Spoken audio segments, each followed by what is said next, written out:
समीचीन विकल्पों का सम्यक समाधान। सुनिए परम पूज्य श्रमण श्री सुप्रभ सागर जी महाराज के मुखारबिंद से YouTube चैनल सुप्रभ उवाच पर शुभाशीष परम पूज्य श्रमणाचार्य 108 श्री विशुद्ध सागर जी महाराज। सानिध्य श्रमण सुप्रभ सागर जी महाराज, श्रमण प्रणत सागर जी महाराज। पुण्य आर्जक श्रीमती मधुबाला सुरेश चंद जी पाटोदी, बेटी दामाद श्रीमती विनीता अर्पित जी पहाड़िया मंडीदीप, बेटे बहू मोहित अंकिता पाटोदी, रोहित मुस्कान पाटोदी, अभी नैवेद्य जीने भव्य एवं समस्त पाटोदी परिवार। जैन बर्तन भंडार छिंदवाड़ा। ओम नमः सिद्धेभ्य।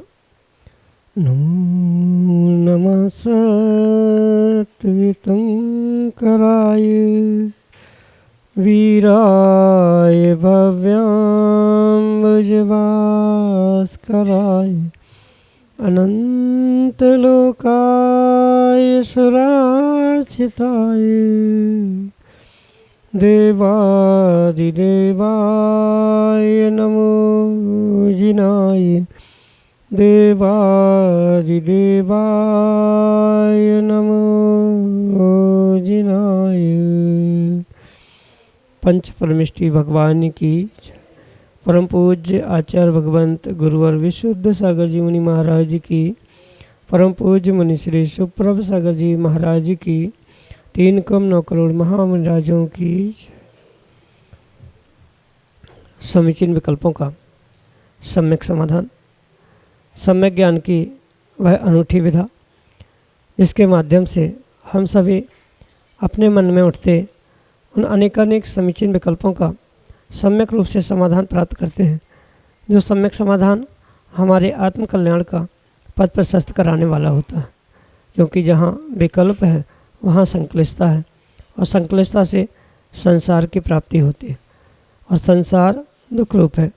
उस दुख रूप संसार से छूटने का एकमात्र उपाय परम पूज्य आचार्य भगवंत गुरुवर विशुद्ध सागर जी महाराज के मंगल सुभाषिष से परम पूज्य मुनि श्री सुप्रभ सागर जी महाराज द्वारा प्रतिदिन आपको प्रदान किया जाता है, जो निश्चित ही कल्याण का पथ प्रशस्त करा करके हमारे आत्मिक सुख को प्रदान कराने वाला होता है। तो ऐसे आत्म कल्याण की अनूठी विधा से आप भी जुड़ने का प्रयास करें और अपना समीचीन विकल्प भेजते हुए परम पूज्य मुनि श्री से उसका आगम के परिप्रेक्ष्य में सम्यक समाधान प्राप्त करें। प्रारंभ करते हैं आज का सम्यक समाधान। और आज के पहले विकल्प के लिए छिंदवाड़ा मध्य प्रदेश से खुशबू जैन महाराज के चरणों में बारंबार नमोस्तु निवेदित करते हुए अपना समीचीन प्रश्न रख रहे हैं कि महाराज जी, आयुबंध और गतिबंध में क्या अंतर है। हमारे समीचीन विकल्प का सम्यक समाधान करने की अनुकंपा करें। नमोस्तु महाराज जी, नमोस्तु। ओम नमः सिद्धम।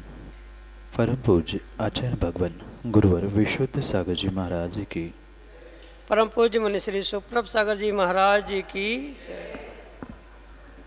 सबसे पहले तो आयु और गति, इन दोनों में अंतर समझने की आवश्यकता है।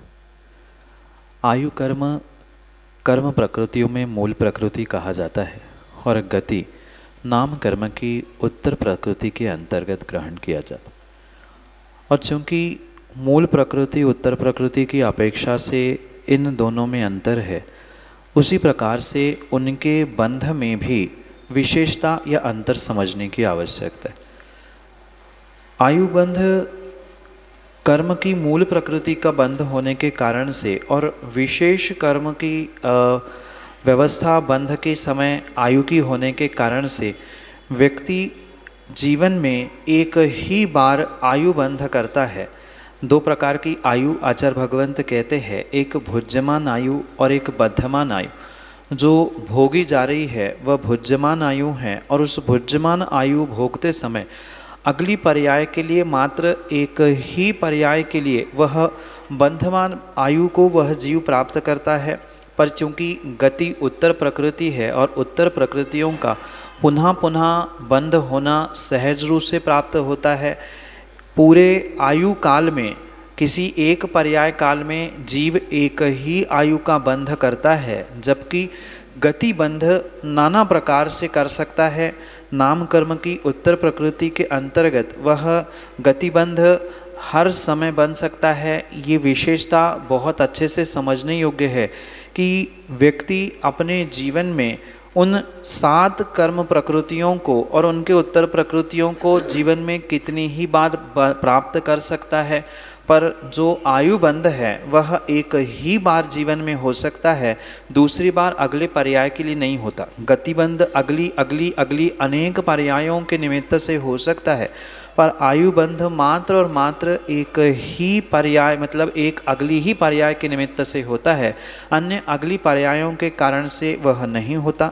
ये मुख्य अंतर इन दोनों में समझना होगा। मुख्यतः मूल प्रकृति उत्तर प्रकृति और मूल प्रकृति उत्तर प्रकृति में भी आयु बंध के जो 8 बंध अपकर्षण काल आते हैं, उन 8 बंध अपकर्षण कालों में से ही किसी एक बंध अपकर्षण काल में ही जीव आयु का बंध करता है।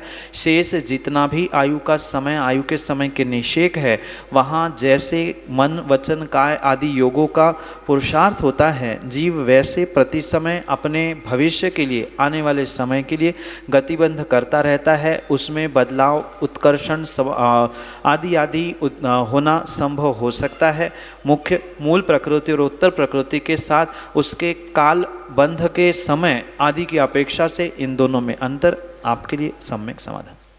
तुलसीनगर इंदौर मध्य प्रदेश से सोहिल जैन महाराज जी के चरणों में बारंबार नमस्ते निवेदित करते हुए अपना समीचीन प्रश्न रख रहे हैं कि महाराज जी, जितना आगम को जान रहे हैं वह धर्म उतना ही पालन करने में कठिन लग रहा है, तो क्या करें? कृपया हमारे समीचीन विकल्प का सम्यक समाधान करते हुए मार्गदर्शन करने की कृपा करें।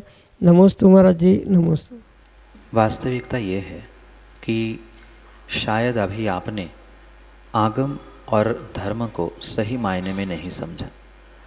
अगर सही मायने में आपने आगम और धर्म को समझा होता तो ना आपको धर्म की क्रियाओं को करने में कठिनाई होती, ना आपको आगमों को ग्रहण करने में या चरितार्थ करने में कठिनाई होती।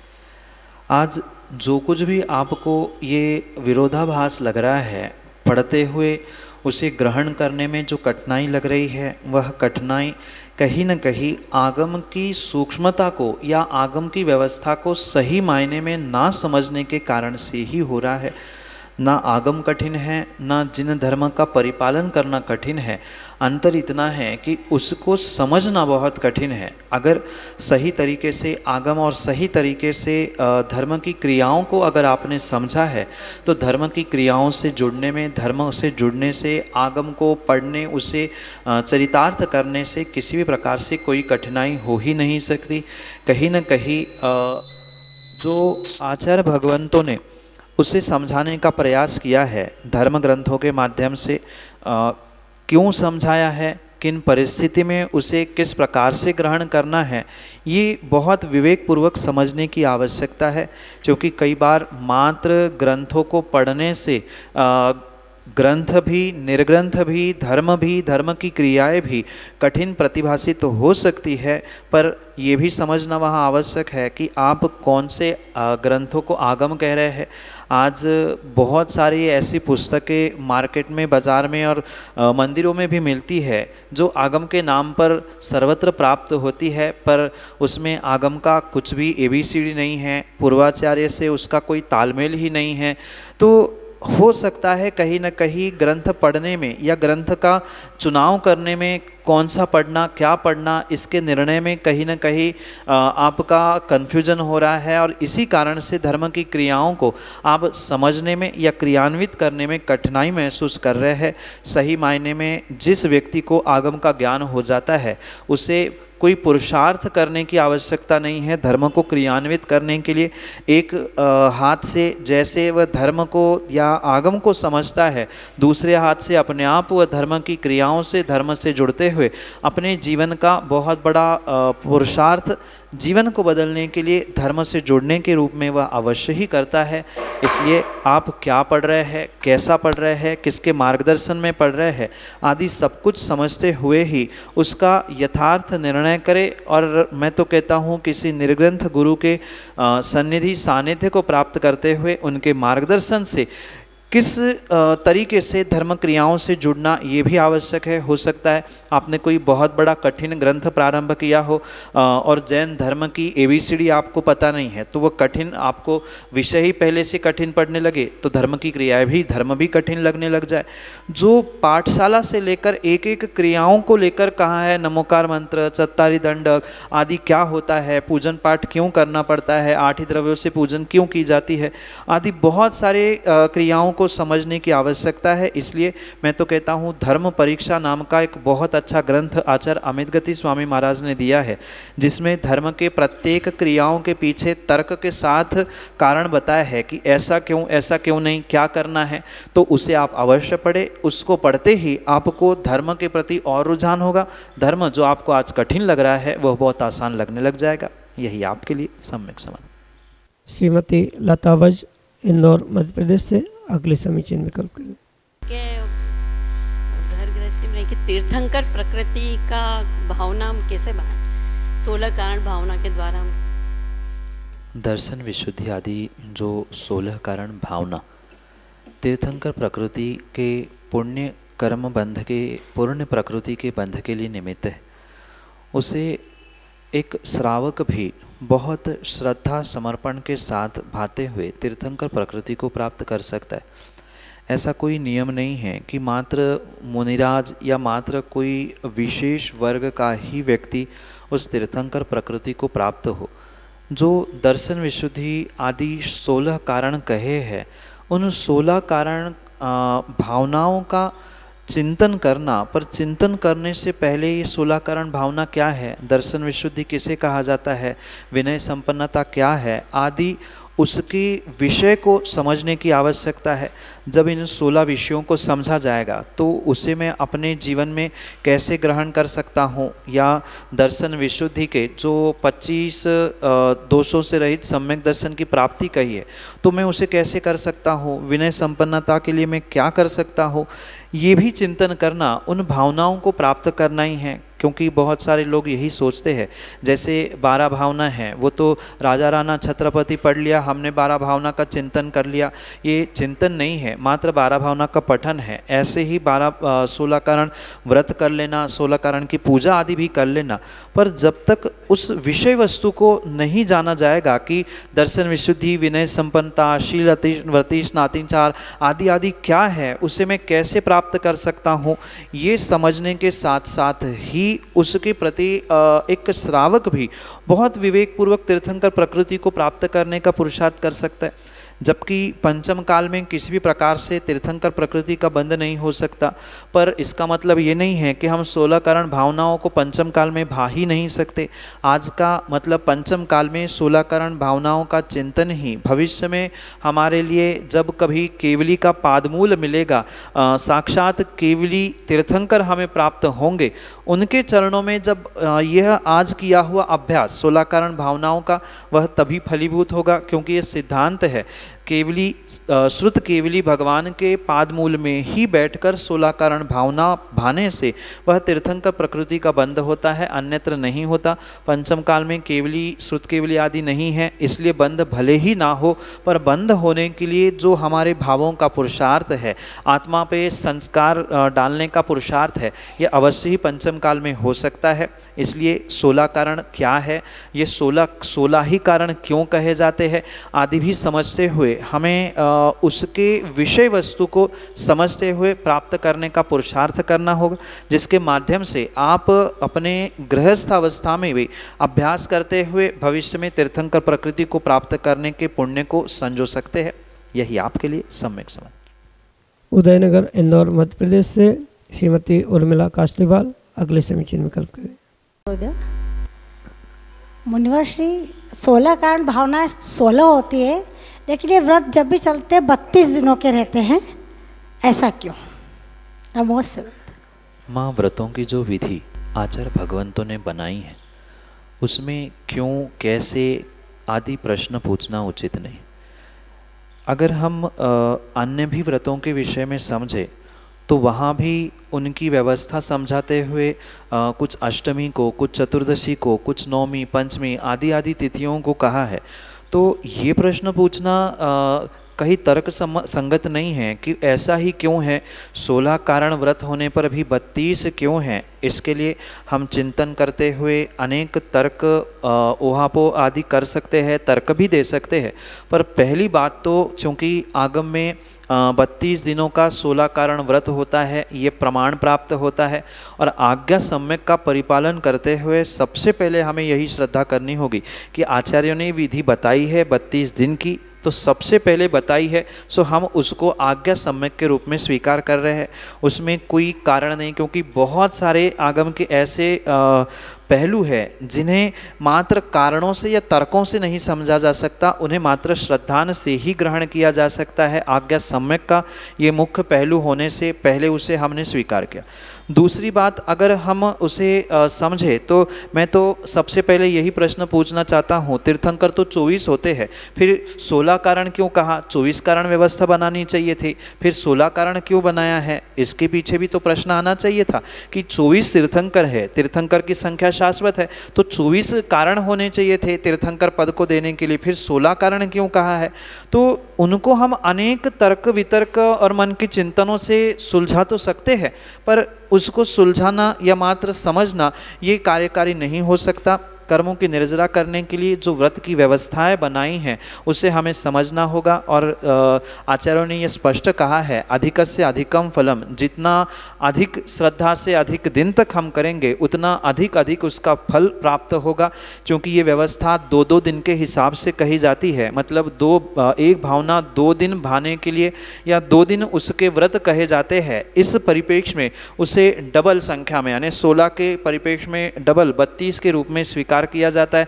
दर्शन विशुद्धि हो, विनय संपन्नता हो सकता है उसे ग्रहण करने में 1 दिन लग रहा है, समझने में 1 दिन लग रहा है, दूसरे दिन उसका चिंतन मनन करते हुए उस तीर्थंकर प्रकृति को हम प्राप्त करें। आदि रूप आचार्य भगवंतों ने इसकी 32 दिनों की व्यवस्था बनाई हुई है, तो ये व्यवस्था आगम अनुकूल आचार्य भगवंतों ने बताई है, इसलिए हमें श्रद्धापूर्वक करनी है। और 16 दिन में से 16 कारण 32 बार यानी डबल बार उसे भाना और पुरुषार्थ कर पाए, इस अपेक्षा से भी शायद उसे 32 बार लिखा गया है। यही आपके लिए सम्यक समाधान। संदीप जैन, उदयनगर, इंदौर, मध्य प्रदेश से अगले समीचीन विकल्प के लिए। मेरी शंका यह है, शायद डेली रूटीन में जो अच्छे बुरे अनुभव होते हैं तो मन को यह कहा जाता है कि ये आपके कर्मों का फल है, पूर्व जन्म के या अभी जो आप कर रहे हैं उनका। तो शंका यह है कि ये जो हमको फल मिला अच्छा या बुरा, या जो भी घटित हुआ अनायास या सप्रयास, तो ये क्या हमारे पूर्व जन्म के कर्मों का हमको आज फल मिला है उदय आने से, या फिर अगले वाले ने कुछ नया कर्म बांधा है हमारा हित अहित करके? ये क्लियर नहीं हो पाता। व्यक्ति के जीवन में संसारी अवस्था में जो कुछ भी घटित हो रहा है वह पूर्ण रूप से भूत में किए गए कर्मों के उदय के रूप में ही प्राप्त होता है। चाहे व्यक्ति अपने जीवन में अच्छे बुरे दिनों को प्राप्त हो रहा है, सुख दुख प्राप्त कर रहा है, ये पूर्ण रूप से किसी दूसरे के किए करने के कारण से नहीं है, अपितु पूर्ण रूप से 100% आपने जैसा भूत में किया था उसका ही प्रतिफल है। भूत का अर्थ आवश्यकता नहीं है कि पिछले ही भवों की बात हो, पिछले दिनों की, और पिछले दिनों की नहीं, पिछले घंटे का भी अंतर मुहूर्त में कर्मों में उदय में आते हुए सुख दुख साता असाता के रूप में उदय में आ सकता है। इसमें किसी भी प्रकार से कोई विकल्प करने की आवश्यकता नहीं। रही बात, कई बार ऐसा प्रतीत होता है कि सामने वाला हमें प्रताड़ित कर रहा है, दुख दे रहा है, दुख देने के लिए निमित्त बन रहा है।